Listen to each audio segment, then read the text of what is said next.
Slušajte danas aktualno Radio Rijeke i idemo u Gorski kotar. Vrbovsku se površinom ubraja među najveće gradove Primorsko-goranske županije, za što zbog rijetke naseljenosti lokalnu samoupravu nerijetko suočava s nemalim izazovima. O mogućim oblicima županijske pomoći u rješavanju tih problema danas su razgovarali župan Zlatko Komadina i gradonačelnik Dražen Mufić sa suradnicima, javlja Nenad Lučić.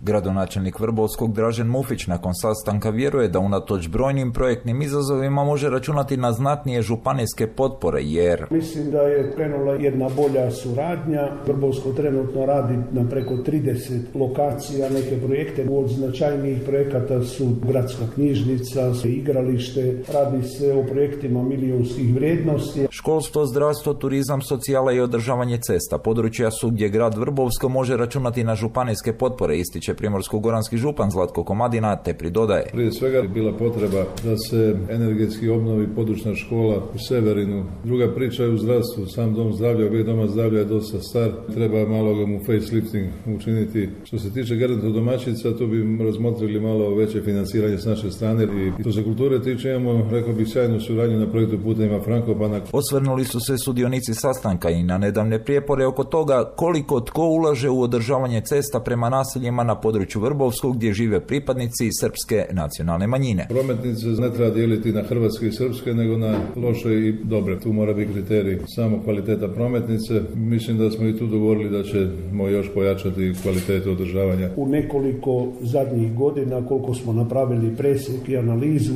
više od 50% je ulagano upravo u ta naselja gdje žive Srbi. A i županijske uprave za ceste najavljuju da će ulaganja u održavanje prometnica na području cijelog Gorskog kotara biti dvostruko veća nego dosad.